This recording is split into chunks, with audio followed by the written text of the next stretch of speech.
आणि या क्षणाची संपूर्ण महाराष्ट्राला धक्का देणारी सर्वात मोठी आणि महत्त्वाची बातमी येत आहे.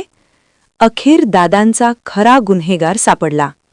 होय, ज्याच्याकडे संपूर्ण महाराष्ट्राचा दुर्लक्ष होतं, ज्याच्यावर कोणाचाही संशय नव्हता, तेच लोक निघाले दादांच्या घातपाताचे माइंड मास्टर.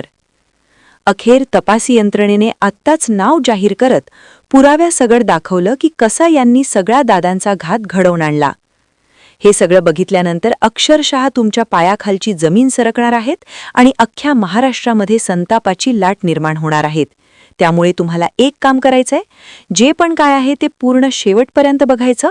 कुठेही अजिबात अर्धवट व्हिडिओ सोडायचा नाही, कारण की व्हिडिओच्या शेवटपर्यंत जी पण माहिती सांगू ती सगळी महत्त्वाची असून यांनी कसा कट रचला, कशा प्रकारे सगळं मॅनेज केलं होतं, त्याची गुप्त माहिती आपण व्हिडिओच्या काही मिनिटात तुम्हाला उघडपणे दाखवणार आहेत. ही माहिती नुसती साधी पुराव्यासगळं धक्कादायक खुलासा आहेत, त्यामुळे तुम्हाला शेवटच्या मिनिटापर्यंत या व्हिडिओला बघावंच लागेल. दादासोबत काय झालं हे अजूनही अख्ख्या महाराष्ट्राला समजेना. 90% लोक म्हणतात की हा घातपात आहेत, काही जण म्हणतात की नाही, हा अपघात आहेत.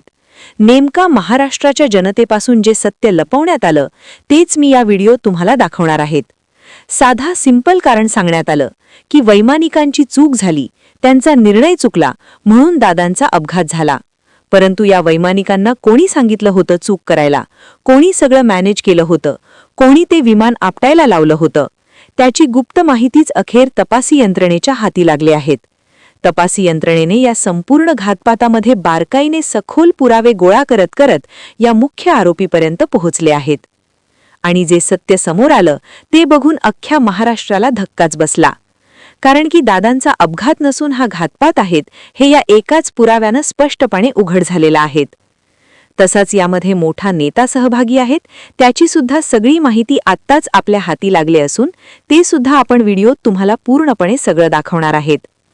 दादा पटकन विश्वास ठेवणारे होते, मन मोकळ्या मनाचे होते आणि त्याच गोष्टीचा काही लोकांनी फायदा घेतला.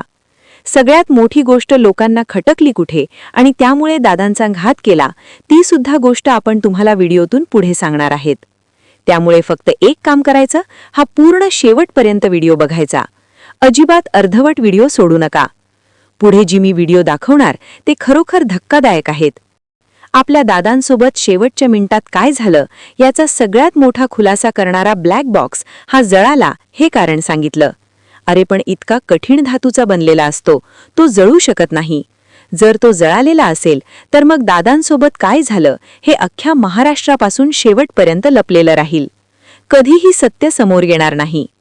ज्याप्रमाणे रोहित दादा संपूर्ण भारतभर फिरत आहेत, वेगवेगळ्या नेत्यांची भेट घेत आहे, आपल्या दादांना न्याय द्यावा, सगळ्यांनी एकत्र यावे आणि संसदेमध्ये दादांच्या घातपाताचा प्रश्न उपस्थित करावा, अशी विनंती रोहित पवारांनी अरविंद केजरीवाल, अखिलेश यादव, राहुल गांधी तसेच वेगवेगळ्या नेत्यांची भेट घेऊन केली आहेत. रोहित पवारांना पूर्ण डाऊट आहेत की यामध्ये कोण सहभागी आहेत, कोणी सगळा घात घडवून आणला. परंतु रोहित पवार सद्यस्थितीला त्या व्यक्तीचं, त्या मोठ्या नेत्यांचं, त्या मोठ्या मंत्र्यांचं नाव घेत नाही. ते लोक कशाप्रकारे आतमधून तपासी यंत्रणेला दबाव टाकीत आहे आणि दादांचा तपास करू नये, दादांना न्याय देऊ नये, असा या सगळ्या मोठ्या नेत्यांचा, मोठ्या लोकांचा प्रयत्न आहेत. परंतु अख्खी महाराष्ट्राची जनता रोहित दादांच्या, पवार कुटुंबियांच्या पाठीशी उभी आहेत. त्यामुळे आपल्या दादांना 100% न्याय भेटल्याशिवाय राहणार नाही. दादांना न्याय तर मिळणारच आहेत. नुकतीच शिर्डीच्या ऑफिसमध्ये जो VSR कंपनीचा मालक आहेत, ज्या विमान अपघातामध्ये दादांचा मृत्यू झाला, त्या विमान कंपनीचा मुख्य ओनर, त्याची चौकशी केली असता तो म्हणाला की यामध्ये दादांचा अपघात घडवण्यामध्ये पायलटचा रोल आहे. पायलटकडून चूक झाली ज्यामुळे दादांचा अपघात झाला. पायलटने ठोक दिया असं तो म्हणतो. ही त्याची भाषा, त्याची बोलण्याची पद्धत, यावरून ते किती सिरियस आहेत हे सुद्धा समजतंय. याची सगळ्यात कसून चौकशी करणं अजूनही गरजेचं आहे. नेमकं यासाठी काही प्लॅन केलता का? याला कोणी मोठ्या मंत्र्यांनी, मोठ्या नेत्यांनी काही घात घडवायचं सांगितलं होतं का? कारण की या VK सिंगचे मोठ्या मंत्र्यांसोबत, मोठ्या नेत्यांसोबत अंतर्गत संबंध आहेत. याच्या मुलाच्या लग्नाला मोठ्या मोठ्या नेत्यांनी हजेरी लावली होती. त्यामुळे कुठेतरी संशयाची सुई याच्याकडे सुद्धा निर्माण झालेली आहे. जर राज्याचे उपमुख्यमंत्री सन्माननीय अजितदादा पवार यांना जर न्याय भेटत नसेल, यांना न्याय भेटण्यासाठी इतकी धडपड करावी लागत असेल, तर सर्वसामान्य जनतेने अपेक्षा सोडून देणं खूप मोठी प्रोसेस असते. याला खूप मोठा कार्यकाळ जातो. तोपर्यंत कोण गुन्हेगार आहेत, कोण मुख्य आरोपी आहेत, ते लवकर सापडत नाही. परंतु दादांचा खरा आरोपी कोण, मुख्य आरोपी कोण, हा लवकरच सापडणार आहेत. कारण की सीआयडीला काही धक्कादायक पुरावे सापडले, ज्यानुसार या काही मोठे मंत्री, काही मोठे नेते, काही मोठे राजकारणी यामध्ये सहभागी असल्याची चर्चा केली जात आहे. नेमके हे मोठे नेते कोण आहेत, कोणत्या पक्षाचे आहेत, ते सगळं मी तुम्हाला पुढे व्हिडिओत दाखवणार आहेत. फक्त पूर्ण व्हिडिओ बघा. आपल्या दादांसाठी व्हिडिओला आत्ताच लगेच एक लाईक करा आणि दादांना एक कमेंट तर लगेच झालीच पाहिजे. आपली दादा अजित दादा. क्या कुछ जो है वो बातें हुई, राहुल गांधी ने आपसे क्या कुछ कहा? नहीं, बहुत अच्छी बात वहाँ पे हुई थी. राहुल गांधी जी से बात करते वक्त उन्होंने बहुत डिटेल में ये विषय को पहले ही समझ के लिया था. और जब मैंने बहुत सारी इन्फॉर्मेशन देने के बाद और उनको जब मैंने बताया कि हमारा एफआईआर नहीं हो रहा, तो ही वॉज वेरी सरप्राइज और बहुत चिंतित पे देखे. अगर बहुत बड़े नेता का एफआईआर नहीं हो रहा तो कॉमन मैन का एफआईआर कब होगा, इसलिए वो एक विषय उनके लिए बहुत इंपॉर्टेंट था. दूसरी बात, टीडीपी और वीएसआर का जो रिलेशनशिप है उसके बारे में वो भी चिंतित थे, क्योंकि एविएशन मंत्रालय के अंतर्गत एआई भी आता है और डीजीसी आता है.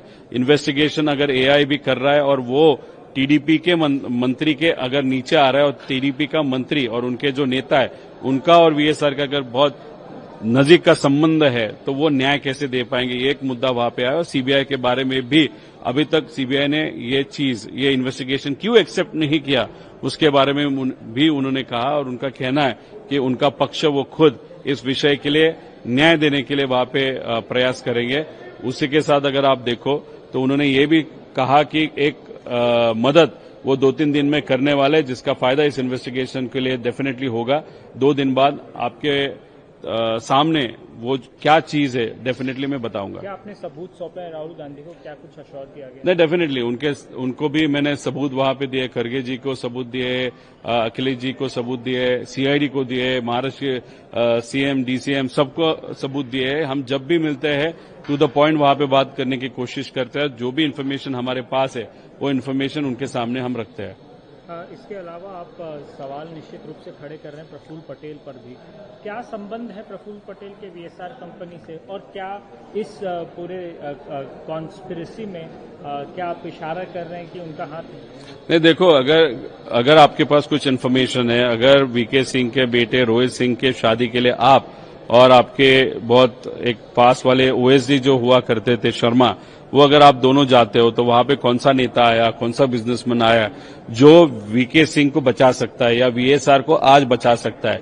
और क्यों बचा रहा है कि वहां पे कोई भी मतलब उनके फैमिली में से, वीके सिंह और उसके फैमिली में से कोई भी जेल में वहां पे न जाए.